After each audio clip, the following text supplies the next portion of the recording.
नमस्कार, मैं हूं पंकज श्रीवास्तव। राजनीति में आपका स्वागत है। राजनीति में आज बात इलाहाबाद हाईकोर्ट के फैसले की। इलाहाबाद हाईकोर्ट ने 6 महीने से जेल में बंद डॉक्टर कफील खान को तुरंत रिहा करने का आदेश दिया है। डॉक्टर कफील पर एनएसए यानी राष्ट्रीय सुरक्षा कानून के तहत की गई कार्रवाई को भी अवैध ठहराया है। डॉक्टर कफील के अलीगढ़ में दिए गए जिस भाषण को योगी सरकार ने भड़काऊ बताया था, उसे हाईकोर्ट ने राष्ट्रीय एकता और सद्भाव बढ़ाने वाला बताया है। इलाहाबाद हाईकोर्ट ने कहा कि डॉक्टर कफील ने ऐसा कुछ नहीं कहा कि एनएसए लगाया जाए। 10 फरवरी को अलीगढ़ सीजेएम कोर्ट ने जमानत दी थी डॉक्टर कफील को, लेकिन उनकी रिहाई से पहले एनएसए लगा दिया गया। यानी सरकार किसी भी सूरत में ये नहीं चाहती थी कि डॉक्टर कफील की रिहाई हो सके। वहीं दूसरी तरफ दिल्ली हाईकोर्ट ने पिंजड़ा तोड़ संगठन से जुड़ी देवांगना कलिता को जमानत दे दी। दिल्ली पुलिस ने उन पर दंगा भड़काने का आरोप लगाया था। दिल्ली हाईकोर्ट ने कहा कि कलिता शांतिपूर्ण प्रदर्शन करती दिखी, जो उनका मौलिक अधिकार है। ऐसा कोई सबूत नहीं जिससे लगे कि हिंसा कलिता की वजह से हुई। इलाहाबाद हाईकोर्ट और दिल्ली हाईकोर्ट के फैसलों से क्या यह साबित नहीं होता कि सरकार की नीतियों का विरोध करने वालों को बेवजह जेल में डाला जा रहा है? कायदे कानूनों को ताक पर रखकर मौलिक अधिकार रौंदे जा रहे हैं। और क्या ये सब किसी विशेष एजेंडे के तहत किया गया? क्या दोनों हाईकोर्ट्स के फैसले सरकारों पर न्यायिक तमाचा नहीं है? बड़ा सवाल यह कि क्या सरकार इससे सबक लेगी? इन तमाम मुद्दों पर चर्चा के लिए हमारे साथ वकील और कारवाए मोहब्बत संस्था से जुड़ी सुरूर मंदर हैं। सामाजिक कार्यकर्ता सदफ जफर जुड़ेंगे हमारे साथ। जेएनयू के पूर्व अध्यक्ष एन साई बालाजी हैं और बीजेपी के नेता दीप्ति रावत से भी हम संपर्क करेंगे। शुरुआत करते हैं बालाजी से। बाला, आप ये बताइए कि जिस तरीके से सरकारों का रवैया रहा है और हाईकोर्ट ने आज जरूर राहत दी है और उससे साबित हुआ है कि सरकारों ने गलत किया है, लेकिन क्या न्याय इसको कहेंगे? ये एक फैसला जरूर है, लेकिन इंसाफ कब होगा और कैसे होगा? देखिए, फैसले तक आने में कफील खान के लिए कम से कम 17 से ज्यादा बार उनके केस पोस्टपोन हुआ है। 2 बार सुप्रीम कोर्ट को जाके फिर इलाहाबाद हाईकोर्ट को मजबूरन सुनने के लिए आदेश देना पड़ा है। और मैं जब आपसे ये बात कह रहा हूँ, मुझे ये बात की भी दुख हो रही है। मैंने अभी उनके परिवार के लोगों से बात किया। अभी भी मथुरा के जेल के सुपरिटेंडेंट ये कह रहे हैं कि आप अलीगढ़ के डीएम से लिखवा के लाइए, हम तभी छोड़ेंगे। अभी भी प्रशासन कहीं ना कहीं ऑर्डर को मिलने के बावजूद बहुत परिवार भी परेशान हो रहा है। उनको अभी भी जेल से नहीं छोड़ा जा रहा है, इधर से उधर भागा जा रहा है कि ये कागज लाओ, वो कागज लाओ।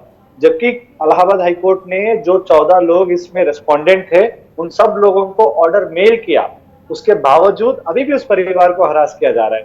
तो बात साफ मकसद है, सरकार को ये नहीं है कि किसी को जेल में डालना है। ये जरूर उनको बताना है कि तुमको जेल में डालते हुए समय एक तुमको हम जवाब दे रहे हैं कि चुप रहो।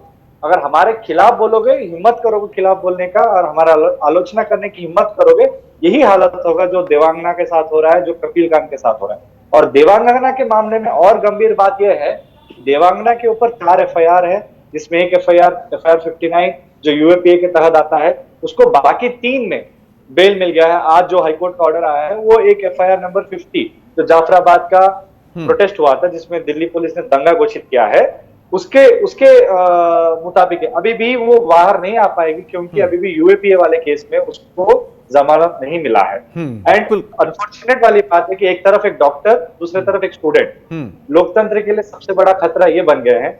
और बाहर जो लोग झूठ बोल रहे हैं, जो नफरत फैला रहे हैं, कपिल मिश्रा जैसे लोग अभी भी उनको खुली छूट दी, उनके खिलाफ तो एफआईआर भी दर्ज नहीं हुई। सुरूर मंदर जी, आप बहुत करीब से चीजों को देखती हैं, वकील भी हैं। जो ये पूरी प्रवृत्ति है, हम इंडियन स्टेट को कम से कम एक, जिसको हम एक डेमोक्रेसी कहते हैं, दुनिया की सबसे बड़ी डेमोक्रेसी होने का हम दम भरते हैं, और कोई भी डेमोक्रेसी जो सिविल राइट है या ह्यूमन राइट है, उसको सबसे ज़्यादा उसकी एक तरह से कद्र करती है। लेकिन किसी सुदूर, किसी ग्रामीण इलाके की घटनाएं नहीं हैं। ये देश में जो दिल्ली है, देश की राजधानी है, वहाँ की पुलिस ऐसा कर रही है, उत्तर प्रदेश की पुलिस ऐसा कर रही है। आखिर कैसे देखते हैं इस पूरे दौर को आप? देखिए, 2 चीजें समझने की जरूरत है। एक कि जिस देश को हम आपने जैसे कहा, एक लोकतांत्रिक प्रक्रिया में न्याय सबसे महत्वपूर्ण होती है। हमारा संविधान हमें 3 चीजों को कहता है, जो हमारे लिए बहुत ज्यादा जरूरी है। एक है न्याय, दूसरा है लिबर्टी यानी स्वतंत्रता, तीसरी है समानता और समता, और इन सबको बांधता है बंधुता। पर अगर आप उसी जो आप कह रहे हैं, जो ये करने की कोशिश कर रहे हैं, वो जो बालाजी भी कह रहे थे कि बाय प्रोसेस, कि आप एक बार ही किसी को जेल में फेंक दीजिए और फिर आप वो हर कोर्ट के सामने गिड़गिड़ाएंगे कि मुझे बेल दे दीजिए, मुझे रिहा कर दीजिए, और उसी में आपकी पूरी जिंदगी चली जाएगी।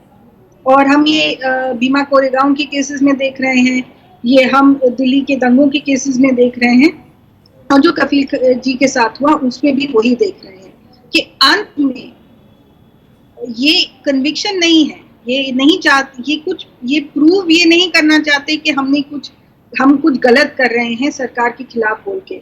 ये बाकियों को मैसेज देना चाह रहे हैं कि हम किसी भी छोटी चीज में आपको पकड़ के आपको अगले 3 साल, 4 साल, 5 साल जेल में रखेंगे। कफील खान की गलती क्या थी? सिंपली आप ये मान लीजिए कि उनकी एक गलती थी कि उन्होंने मुजफ्फरपुर में कुछ सही किया और बच्चों की ध्यान दिया जब और कोई नहीं कर। गोरखपुर में, माफ करिएगा, गोरखपुर में, हाँ सॉरी मेरी गलती। और उसके बाद से जैसे बिल्कुल एक बिछड़ की तरह उनके पीछे जा, वो 2 महीने बाहर रहते हैं, 6 महीने साल के वो जेल में गुजारते हैं, और इस तरीके से उनके ऊपर एक दबाव बनाने की कोशिश करी जा रही है। और धर्म के नाम पे, और ये भी आप देख लीजिए कि अगर आप मुसलमान हैं और इस देश में स्वतंत्रता, समानता और समता की बात करते हैं, तब आपके ऊपर एक डबल वेपन है कि आपको नाजायज तो ठहराया ही जाएगा। आपके सारे बिल्कुल एक बहुत महत्वपूर्ण बात आप कह रही हैं सुरूर, कि अगर कोई मुस्लिम है इस समय और उस पर सीधे सीधे इस वजह से हमला किया जा रहा है, और शायद ये बात कहते हुए ये बात अभी तक हमारे डिस्कोर्स में थी नहीं कि इस भाषा में हम बात करें, क्योंकि कभी भी सरकारों ने खुलकर ये काम नहीं किया। लेकिन आखिर गलती क्या है कफील खान की? सिर्फ ये कि वो गोरखपुर के मेडिकल कॉलेज से थे, जहां पर गोरखपुर से सांसद थे लंबे समय से योगी आदित्यनाथ, जो आज मुख्यमंत्री हैं। गोरखपुर के उस अस्पताल में अगर ऑक्सीजन नहीं था, अब जांच रिपोर्ट्स भी कहती हैं कि उसमें कम से कम कफील खान की कोई गलती नहीं थी, सरकार की गलती थी। लेकिन चूंकि कफील खान शुरुआत में हीरो बन गए और ये बात बर्दाश्त नहीं हुई योगी आदित्यनाथ को, जिसका खामियाजा कफील खान को लगातार भुगतना पड़ा है। तो अगर कोई मुसलमान होने की वजह से निशाने पर है तो हमें शायद खुलकर यह बात कहनी पड़ेगी, कितनी भी सुनने में अच्छी लगे या बुरी लगे। बालाजी, एक और इंपॉर्टेंट बात यह है कि दोनों ही फैसलों में, हम दिल्ली हाईकोर्ट या इलाहाबाद हाईकोर्ट, दोनों ही फैसलों में देखते हैं कि जिन भाषणों को इन सरकारों ने, पुलिस ने बताया कि ये भड़काऊ भाषण है, ये देश को तोड़ने वाले भाषण है, देश के खिलाफ साजिश रचने वाले भाषण है, ये तो दरअसल सामाजिक सद्भाव और राष्ट्रीय एकता की बात कर रहे थे। ये बात साफ इलाहाबाद हाईकोर्ट ने लिखी है कि एकदम संदर्भ से काटकर आप कुछ वाक्यों को पकड़ते हैं। क्या कहेंगे आप? पंकज जी, मैं एक्चुअली आपको एक छोटी सी चीज वापस ले जाना चाहता हूँ। जब जेएनयू का सेडिशन वाला मामला हुआ था, जब सारे स्टूडेंट्स को पनिशमेंट हुआ, तब दिल्ली हाईकोर्ट में उस पनिशमेंट के खिलाफ जो प्रशासन ने दिया, सुनवाई हुई थी। तो जो उस टाइम जज थे, ओरल ऑब्जर्वेशन उन्होंने बोला, ये तो कने को बहुत अच्छा भाषण देता है, उनको आपने गिरफ्तार कर लिया, क्या बात है। जब उन्होंने पूछा कि सबूत दिखाने के लिए जेएनयू प्रशासन को, वहां पे कोई सबूत नहीं था, और वहां पे भी उनका केस भी खारिज करते हुए वहां पे भी दिल्ली हाईकोर्ट ने एक महत्वपूर्ण बात बोला है। मुझे लगता है कि पूरा मामला अगर हम जेएनयू का जो शुरुआत अगर हम लिया जाए, जेएनयू के मामले से फर्जी केस डालना, मीडिया ट्रायल करवाना, और उसके बाद कोर्ट से अगर टूट भी जाएंगे, बल्कि आपके ऊपर जो आरोप है वो एक्चुअली आरोप नहीं रहेगा, बल्कि वो आपका आरोप ही सजा है। इस देश में इस सरकार ने आरोप को सजा के रूप में बदल दिया है। इसका मतलब आरोप लगाते ही फाइनल है, आपको कोई कोर्ट के जजमेंट से कोई मतलब नहीं है, पुलिस के इन्वेस्टिगेशन से कोई मतलब नहीं है, आपको सजा मिलेगा या आप छूट जाएंगे उससे कोई मतलब नहीं है। तबलीग की जमात वाला मामला देख लीजिए आप इससे पहले तमाम केस में ऐसे हजारों केस गिना सकते हैं जहां पे एक एक निर्दोष, जिसको सरकार ने बेगुनाह खाली अपने एजेंडे के लिए गिरफ्तार किया। भीमा कोरेगांव केस में अभी तक चार्जशीट तक नहीं फाइल किया 2 साल में, और नए यूनिवर्सिटी के प्रोफेसर को पकड़ के ले जा रहे हैं। तो इस सरकार को न्यायपालिका के आदेशों से, या हाईकोर्ट क्या कहती है, सुप्रीम कोर्ट क्या कहती है, उन्होंने क्या आलोचना किया है, इसको लेके कोई फर्क नहीं पड़ता है, क्योंकि उनको मालूम है कि जो तंत्र उन्होंने बनाया सोशल मीडिया में, व्हाट्सएप के थ्रू, फेसबुक के थ्रू या तमाम जगह पे जो झूठ फैला सकते हैं, वहां पे आरोप ही काफी है। आरोप भी आपके लिए सजा है, और वो सजा आप भुगतेंगे जिंदगी भर। यानी न किसी वकील की जरूरत है, न किसी दलील की जरूरत है। अगर दरोगा जी ने कह दिया कि ये देशद्रोही है तो उसको पकड़कर जेल में डालो, और इतने लंबे समय तक डालो कि खुद आरोप ही सजा बन जाए। सुरूर जी, आखिर बनाना रिपब्लिक और क्या होता है? क्या भारत का सारा जो गौरव गान है लोकतंत्र को लेकर, वो आज एकदम गहरे दफन कर देने का वक्त है? दफन कर दिया गया है? नहीं, आई थिंक इस देश की खासियत यही रही है कि जब जब हम दुखी हो जाते हैं कि इस देश में क्या हो रहा है, कोई जज कहीं पे बैठ के, जैसे ये सीजेएम ही, सबसे बड़े हीरो तो हमारे सीजेएम है अलीगढ़ के, जिन्होंने पहला बेल ऑर्डर पास किया। उनके ऊपर अनगिनत दबाव होंगे, पर उन्होंने जो सही था उन्होंने वो सही किया, और अब उनको प्रशंसा मिल रही है दिल्ली इलाहाबाद हाई कोर्ट के चीफ जस्टिस के द्वारा।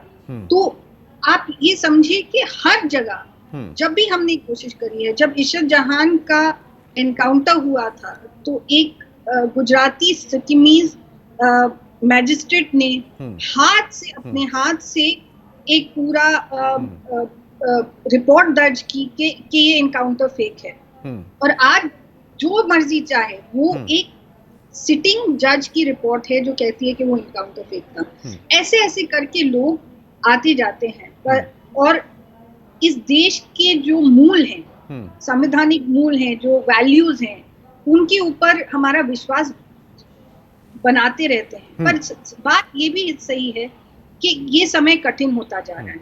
जब चीफ जस्टिस अपने फेवरेबल बेंच बना के सुप्रीम कोर्ट ऑफ इंडिया में एक पूरा कंटेम्प्ट पिटिशन और एक पूरा कंटेम्प्ट प्रोसीडिंग एक जाने माने वकील के खिलाफ करते हैं, तो हाँ, मनोबल टूटता है। और ये भी कि उसमें कितनी तीव्रता दिखाई सुप्रीम कोर्ट ने, ये भी एक सवाल है कि आज हजारों हजार राजनीतिक कार्यकर्ता, सामाजिक कार्यकर्ता, अध्यापक, ये सारे लोग जो यूनिवर्सिटीज में पढ़ाते हैं, जो चेतना को उन्नत करते हैं, जो किसी भी डेमोक्रेसी के लिए उस प्रश्नाकुलता को गारंटी करते हैं जिससे कोई भी समाज सभ्य होता है, वो आज सरकार की नजर में देशद्रोही है और वो जेल में है। उनके लिए सुनवाई का वक्त नहीं है। सामाजिक कार्यकर्ता सदफ जफर हमारे साथ जुड़ गई हैं, 1 मिनट उनसे बात कर लेते हैं। सदफ जी, ये जो फैसला आया है डॉक्टर कफील खान को छोड़ने का, इसको लेकर आपकी पहली प्रतिक्रिया क्या है? देखिए, पहली प्रतिक्रिया तो ये है, मैं डॉक्टर कफील साहब की बहन से अभी हाल में ही मिली थी, और परिवार की जो हालात थे वो इतने ज्यादा वो चिंतित थे डॉक्टर कफील को लेकर। लेकिन सबसे बड़ी बात ये एक सुकून की खबर है, एक राहत की खबर है। लेकिन मैं ये कहना चाहती हूँ, जो महीने डॉक्टर कफील ने बेगुनाही के सजा में काटे हैं, उसका कॉम्पनसेशन क्या होगा?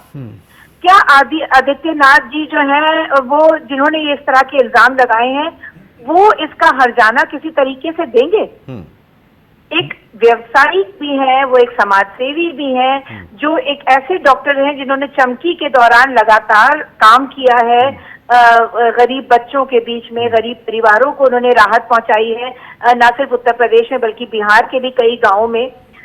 हमने जो कोविड के दौरान एक अच्छे डॉक्टर को जेल में रखा, वो किस तरह से मुंह दिखाएगी उत्तर प्रदेश की सरकार?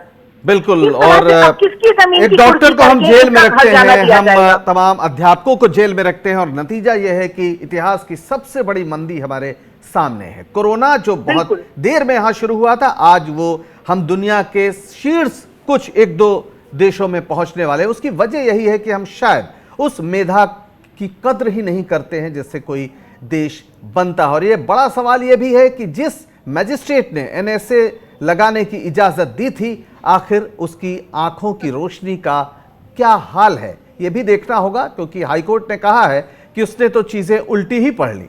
बहरहाल एक छोटा सा ब्रेक, फौरन हाजिर होंगे। आप सब बने रहिए हमारे साथ।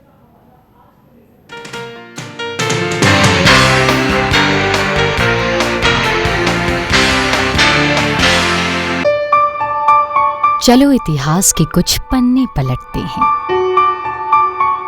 चलो उस दौर में कुछ दूर चलते हैं।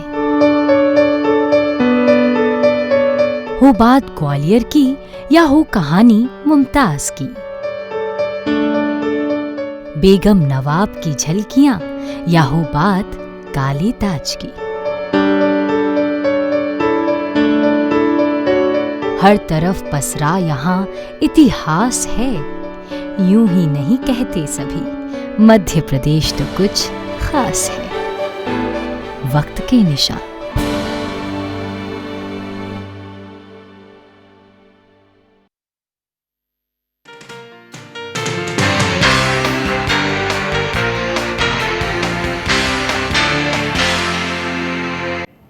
ब्रेक के बाद राजनीति में आपका एक बार फिर स्वागत है। आज हम चर्चा कर रहे हैं दिल्ली हाई कोर्ट और इलाहाबाद हाई कोर्ट के उन फैसलों की जिनके तहत एक तरफ डॉक्टर कफील को जमानत दी गई है और दूसरी तरफ पिंजरा तोड़ आंदोलन की एक कार्यकर्ता कहिए, नेता कहिए, देवांगना कलीत को भी दिया गया है जमानत। लेकिन वो अभी छूटेंगे नहीं जेल से, क्योंकि उन पर यूएपीए भी लगा दिया गया है। हमारे साथ जेएनयू के पूर्व अध्यक्ष एन साई बालाजी हैं और उसके अलावा भी हमारे साथ सुरूर मंदर हैं और सामाजिक कार्यकर्ता सदफ जफर जुड़ी हुई हैं फोन लाइन पर। बालाजी, ये जो पूरा मसला है कि आप किसी सामाजिक कार्यकर्ता को जब वो भाषण देता है, धरना देता है, पहले भी उन पे कार्रवाइयां होती थी, धारा 144 तोड़ने की कार्रवाई होती थी, या कहीं कहा जाता था कि इन्होंने सरकारी कामकाज में बाधा डाला और उन पर कार्रवाई होती थी। लेकिन अब सीधे यूएपीए यानी आपको एक तरह से देश विरोधी करार दिया जा रहा है। तो क्या हम ये माने कि अब सरकार ने जनता के खिलाफ एक युद्ध छेड़ दिया है और उस युद्ध में जाने के अलावा किसी के पास कोई रास्ता बचा नहीं है? दरअसल सरकार ने युद्ध नहीं घोषित किया है। जिन लोगों को भी सरकार ने जेल में बंद किया है, आप जरा उनका इतिहास अगर देखेंगे, सुधा भारद्वाज से लेके आज गौतम नवलंका हो या वरवर राव, जिन्होंने खुद जिनके ऊपर आरोप लगाया कि वो माओवादी है, ये सब क्या उन्होंने माओवादियों के अत्याचारों के खिलाफ भी बोले हैं और लगातार एक जनता की आवाज बनते रहे हैं। इन सब में कॉमन पैटर्न है, ये सब डेमोक्रेसी के लिए बोलने वाले लोग हैं, लोकतंत्र के पक्ष में लड़ने वाले लोग हैं। कोई भी सरकार हो, कहीं पे भी हो, आज जब सरकार इन आवाजों को यूएपीए के नाम पे जब अंदर कर रहा है, दरअसल कोई इन आवाजों को चुप करने की कोशिश नहीं कर रहा है, बल्कि इस लोकतंत्र को खत्म करने की पूरी प्रयास है। तो यहाँ पे लड़ाई दरअसल सरकार की तरफ नहीं है या सरकार में बैठे हुए दो अमित शाह या मोदी को लेके है, बल्कि उस लोकतंत्र को बचाने की लड़ाई है, जिस लोकतंत्र के लिए हमने खून शहादत दी है, हमारे पूर्वज ने आजादी की लड़ाई लड़ा है, जिसके उसूलों से बिल्कुल बड़ी मुश्किल से ये हासिल हुआ है। दुनिया में पहली बार, भारत की धरती में पहली बार एक किताब लिखी गई जिसे हम भारत का संविधान कहते हैं, जिसने पहली बार आदमी और आदमी को यानी इंसान को बराबर माना, जिसने स्वतंत्रता, समता और बंधुत्व की बात की, जिसने कहा कि किसी पर उत्पीड़न नहीं हो सकता है। यानी एक ऐसी किताब जो इससे पहले लिखी ही नहीं जा सकी, और उसके लिए हमारा जो स्वतंत्रता आंदोलन था और उसके जो मूल्य थे, उस समय का जो नेतृत्व था, वो वाकई काबिले तारीफ है। बड़ी मुश्किल से, तूफानों से वो कश्ती निकालकर बाहर लाई गई थी। सुरूर जी, आप तो वकील हैं, सुप्रीम कोर्ट के 4 जजों ने बहुत दिन नहीं हुआ जब निकल कर कहा था कि लोकतंत्र खतरे में है, हम नहीं बोले तो आने वाली पीढ़ियां हमें माफ नहीं करेंगी। और क्या इन लोगों की यही गलती है कि वो 20 साल का इंतजार नहीं कर रहे हैं और अपने समय पर ही इस मुकदमे को लड़ रहे हैं, अपने सारी कार्रवाइयों के जरिए लोकतंत्र को मजबूत बनाने की लड़ाई लड़ रहे हैं, और इसी की उन्हें सजा दी जा रही है? आप बिल्कुल सही कह रहे हैं। मेरा मानना ये बहुत है कि देखिए, पिछली जो सरकारें हैं और इन सरकार में अंतर क्या है कि एटलीस्ट ये पिछली सरकारें ये जो संविधान जिसकी आप बात कर रहे थे और उसके मूल्यों पे कम से कम लिप सर्विस तो देते थे। ये एक ऐसी सरकार है जो इस संविधान को मानती ही नहीं है, वो तो इसलिए उसको नकारना बड़ा आसान है। तो अब जिस हालात में वो बात कर रहे हैं, ये जो लोग जो खड़े होके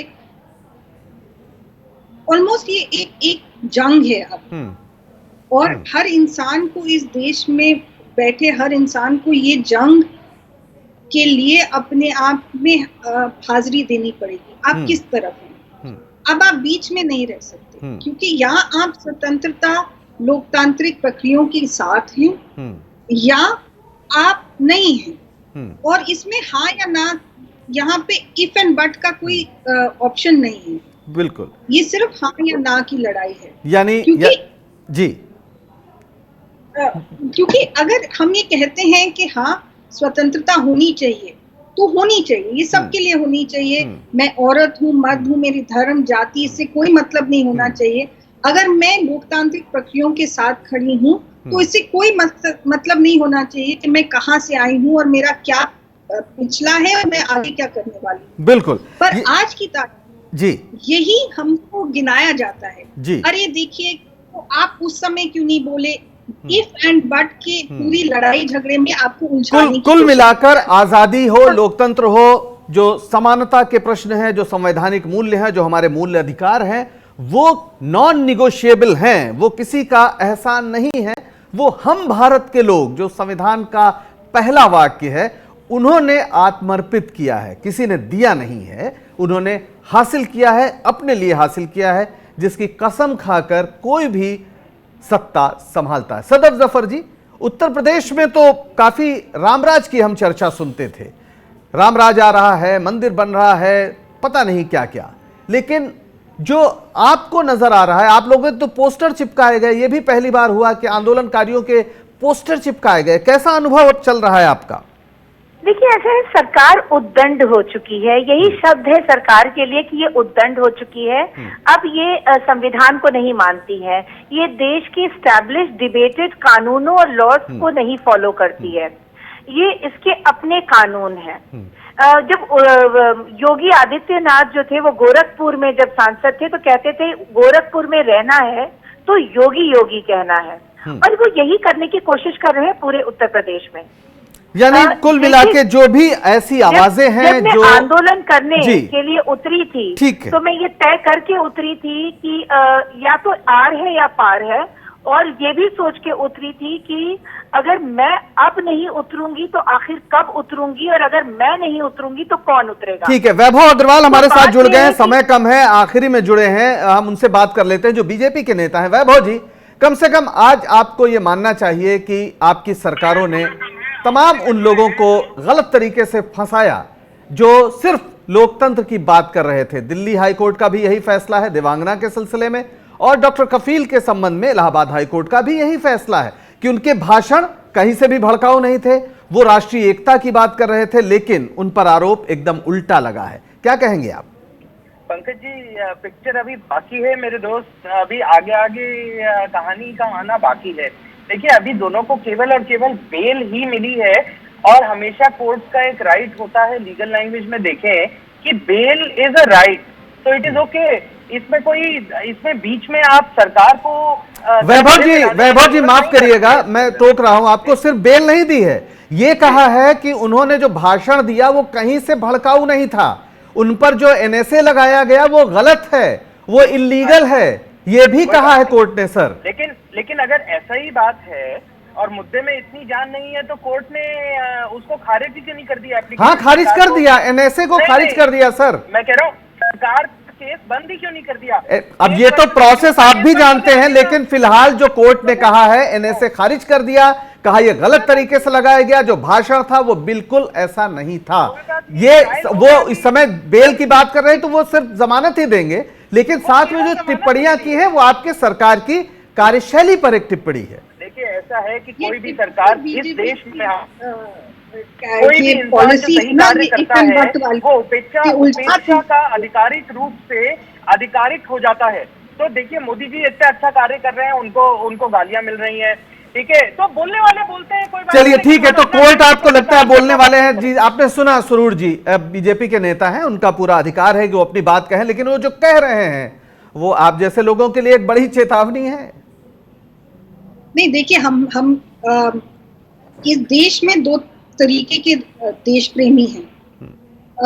एक जो देश को बेहतर बनाने की कोशिश में जी जान लगा रहे हैं, और वो इसलिए देश की आलोचना करते हैं ताकि देश बेहतर बन सके, और वो फिर अपने डॉक्टर कफील जैसे इंसान वो देश की आलोचना भी करते हैं, फिर वही बिहार में जाके फ्लड रिलीफ का काम भी करते हैं, वो जाके गरीबों की मदद भी करते हैं। तो ये एक तरीके का देश प्रेम होता है। और दूसरा वो देश प्रेम है कि हम अपने बीच में एक नफरत फैलाएं, इतनी नफरत फैलाएं कि हम हायरार्की क्रिएट करें और एक अलग देश का निर्माण करें। और आज मैं बीच में भी यही कहा था, मैं आज भी वही, अभी भी वही कह रही हूँ कि अंत में हमें निर्णय ये करना है, जो लोग ये चैनल देख रहे हैं और देश के बाकी वासियों को, कि हमें किस तरीके का देश चाहिए। वो लोग जो आलोचना करके देश को बेहतर बनाने की कोशिश कर रहे हैं, या जो लोग राम राज्य के ढोंग में और मंदिर के ढोंग में हमसे हमारी हक, संवैधानिक हक हैं, वो छीने चाह रहे हैं। बालाजी, अब आखिरी टिप्पणी आपकी। खैर मैं क्या ही बोलूंगा, मेरी इतनी ही विनती है सब लोगों से कि इस देश का लोकतंत्र इतनी कमजोर नहीं है कि कितना भी जुल्म हो जाए तो हम लोग डर जाएंगे। सुप्रीम कोर्ट भी प्रशांत भूषण के खिलाफ जब कॉन्टेम्प्ट की कानून लगाया था, उनको 1 रुपए जुर्माना देना पड़ा, उनको भी झुकना पड़ा एक तरीके से।